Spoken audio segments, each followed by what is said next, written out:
80 ವರ್ಷದ ಮೇಲಿದ್ದಾರೆ, 70 ವರ್ಷದ ಮೇಲಿದ್ದಾವೆ. ಯಾಕೆಂದರೆ ನಾವು ಈ ಪ್ರಶಸ್ತಿ ಕೊಡೋದೇ 60 ವರ್ಷ ತುಂಬಿದವರಿಗೆ.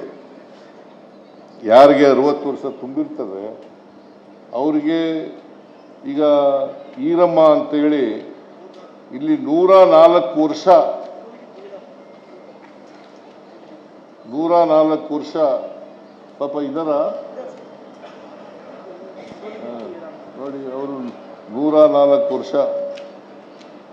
ಅವರು ಇನ್ನ 110 ವರ್ಷ 125 ವರ್ಷ ಬದುಕಲಿ ಅಂತೇಳಿ ನಾನು ಆಶಿಸ್ತೇನೆ. ಯಾಕೆ ಈ ಮಾತು ಹೇಳ್ತೀನಿ ಅಂದರೆ, ಒಂದ್ಸಾರಿ ಮಹಾತ್ಮ ಗಾಂಧೀಜಿಯವರಿಗೆ ಒಬ್ಬ ಅವರ ಅಭಿಮಾನಿ ಪತ್ರ ಬರೀತಾರೆ, ನೀವು 100 ವರ್ಷ ಬಾಳಿ ಅಂತೇಳಿ ಮಹಾತ್ಮ ಗಾಂಧೀಜಿಯವರಿಗೆ ಪತ್ರ ಬರೀತಾರೆ. ಅದಕ್ಕೇನು ಉತ್ತರ ಬರೀತಾರೆ ಗೊತ್ತಾ ಗಾಂಧೀಜಿಯವರು? ನಾನು 100 ವರ್ಷ ಹೇಳ್ಬಿಟ್ಟಿರೋದು ಕಡಿಮೆ ಹೇಳ್ಬಿಟ್ಟಿದ್ದೀನಿ, ನನಗೆ ನಾನು 125 ವರ್ಷ ಬದುಕಬೇಕು ಅಂತ ಇದ್ದೀನಿ ಅಂತ ಉತ್ತರ ಬರೀತಾರೆ ಅವ್ರ ಅಭಿಮಾನಿಗೆ. ಹಾಗೆ ಇಲ್ಲಿರೋರೆಲ್ಲ ಪುರಸ್ಕೃತರೆಲ್ಲ 125 ವರ್ಷ ಬಾಳ್ಲಿ. ಯಾಕೆ ಪ್ರಕಾಶ್ ರಾಜ್ ನಿಗ್ತಾ ಇದೆಯಾ? ಯಾರಿಗೂ ಗೊತ್ತಿದೆ ಈಗ 104 ವರ್ಷ ಈರಮ್ಮ ಬದುಕಿದ್ದಾಳೆ, ಇನ್ನು 25 ವರ್ಷ ಬದುಕ್ಬೋದು. ಏನು ಮನುಷ್ಯ 100 ವರ್ಷಕ್ಕೆ ಸಾಯ್ಬೇಕು ಅಂತ ಏನಿಲ್ಲ. ಜಪಾನ್ನಲ್ಲಿ 90 ವರ್ಷದ ಮೇಲಿರೋರೇ ಜಾಸ್ತಿ ಇರೋದು ಜಪಾನ್ನಲ್ಲಿ. ನಮ್ಮ ದೇಶದಲ್ಲಿ ಯಾಕೆ ಆಗಬಾರ್ದು? ಈಗ ನಮ್ಮ ದೇಶದಲ್ಲಿ ಒಂದು ಕಾಲದಲ್ಲಿ 50 ವರ್ಷಕ್ಕೆ ಸಾಯ್ತಾ ಇದ್ರು. ಈಗ ಎಷ್ಟಾಗಿದೆ? ಇಲ್ಲಿ ಡಾಕ್ಟರ್ ಇರ್ಬೇಕಲ್ಲ,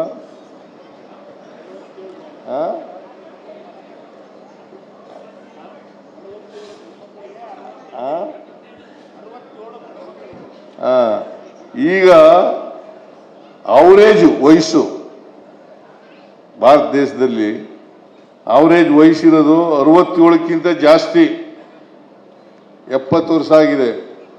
ಇನ್ನೂ ಸ್ವಲ್ಪ ವೈದ್ಯಕೀಯ ಸೇವೆಗಳಲ್ಲಿ ಇದೆಯಲ್ಲ, ಇದರಲ್ಲಿ ಇನ್ನೂ ಬೆಳವಣಿಗೆ ಆದರೆ, ಅಭಿವೃದ್ಧಿ ಆದರೆ ಇನ್ನೂ ಈಗ ಕ್ಯಾನ್ಸರ್ ಅಂತ ರೋಗನೇ ವಾಸಿ ಮಾಡ್ತಕ್ಕಂಥ ಔಷಧಿಗಳು ಬಂದಿದ್ದಾವೆ. ಕ್ಯಾನ್ಸರ್ ಅಂತ ರೋಗನ ವಾಸಿ ಮಾಡ್ತಕ್ಕಂಥ ಔಷಧಿಗಳು ಬಂದಿದ್ದಾವೆ. ಅದು ಬಿಗಿನಿಂಗ್ನಲ್ಲಿ ಪತ್ತೆ ಆದರೆ ಕ್ಯಾನ್ಸರ್ ರೋಗ ವಾಸಿ ಆಗ್ತದೆ, ಸ್ವಲ್ಪ ವಿಳಂಬ ಆದರೆ ಕಷ್ಟ ಆಗ್ಬೋದು. ಅದರಿಂದ ಇವರೆಲ್ಲರೂ ಕೂಡ ಕನಿಷ್ಠ 100 ವರ್ಷಕ್ಕೂ ಹೆಚ್ಚು ಬದುಕಲಿ ಅಂತೇಳಿ ಆಶಿಸ್ತೇನೆ.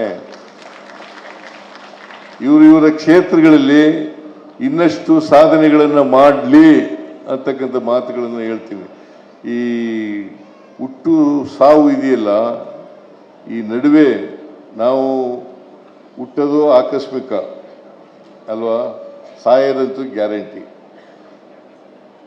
ನಾವು ಎಷ್ಟರ ಮಟ್ಟಿಗೆ ಸಮಾಜಮುಖಿಯಾಗಿ ಬದುಕಿದ್ದೋ ಅಂತಕ್ಕಂಥದ್ದು ಬಹಳ ಮುಖ್ಯ.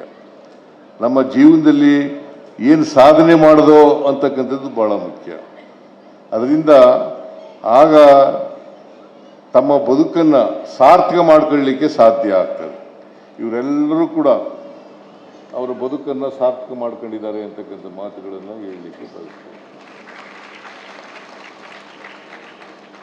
ಇನ್ನಷ್ಟು ಎತ್ತರಕ್ಕೆ ಬೆಳೆಯಲಿ ಅವರು ಅಂತ ಆಶಯವನ್ನು ವ್ಯಕ್ತ ಮಾಡಿ, ನಾನು ಹೆಚ್ಚು ಮಾತಾಡಲಿಕ್ಕೆ ಹೋಗಲ್ಲ, ಸಮಯ ಆಗಿದೆ. ಬಹಳ ಹೊತ್ತಿಂದ ಪಾಪ ಬಂದು ಕೂತಿದ್ದಾರೆ ಅವರು. ನನ್ನ ಮಾತು ಅನೇಕ ಸಾರಿ ಕೇಳಿದ್ದಿಲ್ಲಯ್ಯ. ಇವನು ನಾನು ಪಾರ್ಲಿಮೆಂಟಿಗೆ ನಿಂತಿದ್ದೆ, ಇವರು ಕೊಣಂದೂರು ಲಿಂಗಪ್ಪ ಕೊಪ್ಪಳದಿಂದ ಪಾರ್ಲಿಮೆಂಟ್ ನಿಂತಿದ್ದೆ. 10 ದಿನ ನನ್ನ ಜೊತೆಲೆ ಕ್ಯಾಂಪೇನ್ ಮಾಡಿದ್ರು ಅಲ್ವೇನೆಯ.